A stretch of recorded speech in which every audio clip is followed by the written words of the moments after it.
Hi! Hi! And we're back with another podcast. I know it's we don't really have a good schedule, but we're trying our best.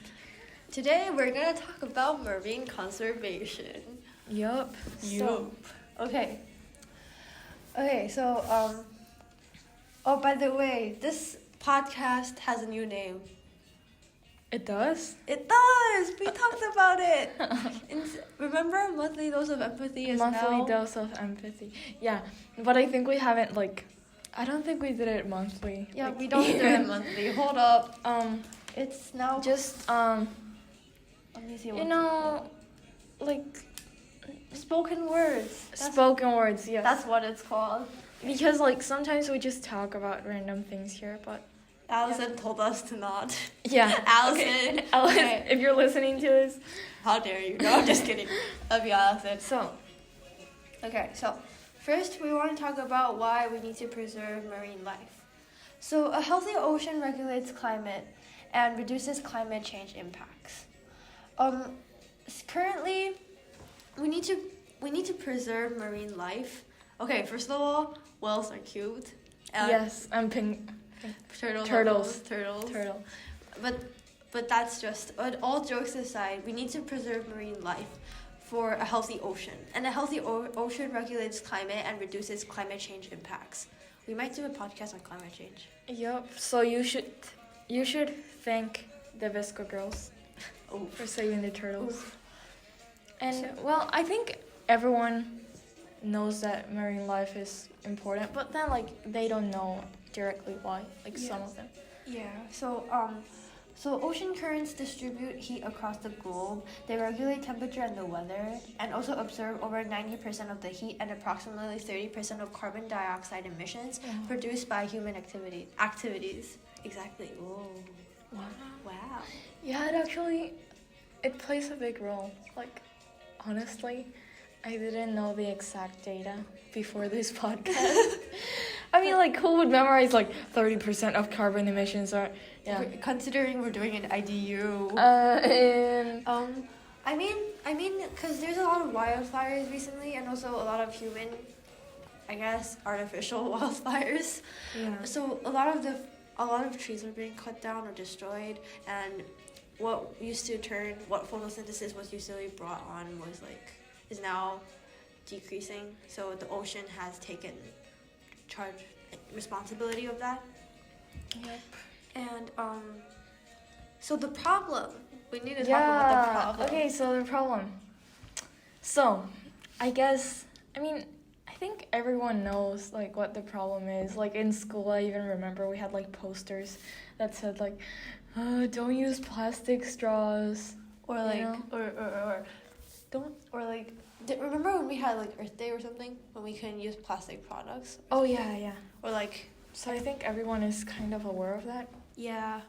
But then there are other things that we don't really consider that really we're contributing to, overfishing and overhunting in the ocean. That's one of the major causes, not only because of course it's destroying ecosystems by unbalancing the number of species that are in that ecosystem, but then it also in order to do the fishing you need boats and stuff like that, and that also pollutes more the ocean. And more recent events that have had a really big impact are oil spills, which most of the time the government doesn't even take care of, because sometimes it's even international water, Yeah, so because nobody's responsible for international waters, so nobody's cleaning up their mess. Yeah, it's what we're learning in biology, tragedy of the commons. Yeah. Here's maybe an example would be easier for people to understand. So, you probably don't clean your room, but somebody else probably cleans your room for you. If that somebody stopped cleaning your room, you're responsible to clean your room because you were the one utilizing it and occupying it. sure, you don't have to clean your room, but your room's just gonna become a garbage dump. Nobody wants their home to become a garbage dump. Is that metaphor? Like, I think it's not a bad metaphor. Yeah, and then like, well, most of the time it's seen like, so like private beaches, right? If you go to a private beach, they're like, cleaner, and yeah, there's not a lot of trash because people actually like get paid to clean it, or are like, oh, I'm paying to go here, so we probably shouldn't include it. But then public beaches, like, no one necessarily has to take care of it. So people are like, oh, it doesn't matter if I just throw away my trash here. Yeah, and that leads to another problem of if we should just privatize everything. Yeah, but then can we even like make the ocean private? I don't think so. I think That's not a thing. yeah, That's we not should a like thing. just. I feel like I feel like all of the countries should like cooperate in cleaning things such as the oil spill. I don't remember what country it was, but they didn't really take action, and I just saw like a bunch of petitions online. It was like, sign this petition for cleaning this. But even if the country took responsibility, I think that like the country consuming the oil should also take responsibility. Yeah, that's a good point. Okay, so we went to next section 3 with like circles. Wow. So we recently went to a field trip to Sun Yat-sen University, and we learned about aerosols and air pollution, and which we also learned that air pollution causes the most short-term measurable damage to the water quality when toxic chemicals fall from the sky as dust as a result of gravity, or when rain rinses these chemicals to the ocean and waterways, which leads to the ocean, and it creates acid rain. So this basically means that if we prevent air pollution, we could also conserve the ocean and marine life. Yeah, I think, well, if we look at how much we learned in that field trip, I think education is also a big part of it. Yeah. Like, of conserving marine life. Because, like, even some people don't believe in climate change. Yeah, like, what's up with that? Yeah, so... I was doing this language... Okay, we had a language seminar today, and I was talking about, like, reliable and unreliable sources. I think a very big problem is that a lot of people just automatically assume that governmental sources are reliable without really thinking first. And it has caused a lot of problems. Yeah. Like in our previous podcast, I think the first one we did was about the police in Nigeria not taking action, but they said they would.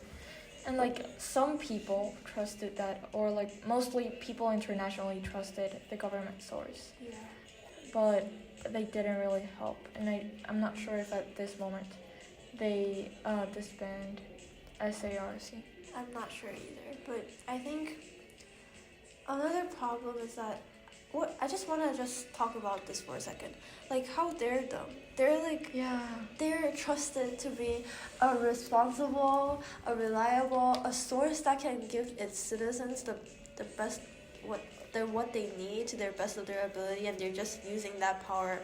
They're like abusing that power to do whatever they like. Yeah, and kind of silencing the movement. Yeah. And stopping it. Which is honestly kind of trashy, to be honest. Yeah, it is. Because then it ends up harming people. It's honestly also kind of ironic. Because the establishment of a government is to establish peace, is to establish security, is to help its citizens into developing into a new or a more developed nation, and this is basically everything that's the opposite. Yeah. So I don't think we can necessarily I don't think us as students are capable of changing the government or something like that right now.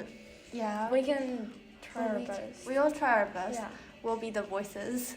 Yeah. Spoken spread words. awareness. Spoken words, people. Spoken words. Tell us if I mean, no one's gonna listen to this, but like, we should start doing puns, right? Ooh. With like our name. Yeah. Okay. Lastly, ways to preserve marine life. Woo! Mind your carbon footprint and reduce energy consumption. Mhm. Basically, don't open the AC as often as you do, Yes. and take public transportation. Yes.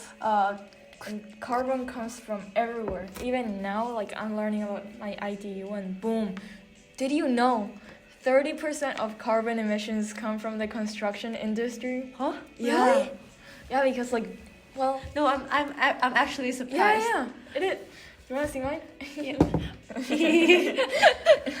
Oh my god. Well, the problem description. Wow, and then it's because like, well, I'm focusing on bricks, so then like to make the bricks, Is they that use why fossil fuel. Is that why you're such a big brick fan though? How do you know I'm a brick fan? You're like bricks. When did I say just that? out of nowhere, bricks. I said that. Every time. Yesterday, today, Saturday, brick. No. Yeah, you did on the car. I did. On the car when we were gonna go eat, we were like bricks. Bricks. I mean, yeah, they're on my mind because it's like really cool innovation. Okay, considering we had like a 2 weeks to do this IDU, I guess it's kind of Project that have grown attached to the bricks. Yeah. Also, one more thing. Okay, next I will think about bricks we every need to time I see make them. sustainable and safe food choices. Yeah. Eat less meat and eat more vegetables. Yeah. More specifically, beef. Eat less beef, guys. And, well, honestly, like seafood isn't even that good for the environment. Like the media wants us to no, but like it's common belief that like, seafood is better than beef. It is. It's better than beef. Yeah, it still has an impact. And the school has great vegetarian options for those wondering. Shepherd's pie. I got shepherd's pie today. Shepherd's pie. Shepherd's What's your pie is deal not with my favorite, but there are like these kind of like eggplant rolls. And they have like vegetables and tomato sauce, and you can like mix it all, and it's so good. Oh, and then they have this like burrito, and it's filled with protein. Very good, very good. She's such a vegetarian, guys. And use fewer plastic products. Yes. Like bring your own bag instead of getting a plastic bag. And your own water bottle. Oh my god. No, what was that? Why did my voice change so much? Oh my god. Okay. And don't use plastic straws. Yeah. Okay. And support organizations working to protect the ocean. Yeah. Or like NGOs. Yeah, and make your research before you do that, because like imagine if you're just donating your money to someone who won't even do anything. Yeah, remember to do your research, guys. And also don't purchase items that exploit marine life. I think this one might seem very blatant or very obvious, but it's very important to all that you do your research to see where that product is actually made and how they make it. Yeah, because like a lot of the products we use in real life, they probably have some kind of impact. Like imagine this phone we're recording the podcast on. Maybe a dolphin had to die because of it. Maybe. What? You'll never know. Sophia. Jesus. I mean, yeah. Okay. Last but not least, most importantly, influence change in your community. Yeah, that's what we're doing right now. Please thank us. Oh my god. Okay, that's it. Well, okay. No, you first. No, you. I was gonna do the outro. You can say what you wanted to do. Oh. The music playing in the background is my comfort playlist. Wow. Okay, outro. Okay. All right, everyone. I guess subscribe. I don't know if you can subscribe, but I don't think anyone is gonna listen to our podcast. Allison, subscribe. Yes. And Jonathan. Casper editors. Maybe you could share it. Yeah. We could become famous and rich and drop out of high school. Oh, okay. That's the end goal. Got it. And comment down below future ideas for... Can they comment? I don't know if they can, but if you can, comment down below ideas for future topics. Make sure to spread awareness and stay informed. Honestly, like, how are people gonna... Wait. If we don't even know if they can comment? It's fine. Just go with the flow. Yeah, go with the flow. That could be a podcast name. Ooh, that's cool. Because, like, marine life. Go with the flow. Yeah. Oh. Okay. Thank you so Bye-bye. much Thank for you. listening. We'll see you next time. Bye. See ya.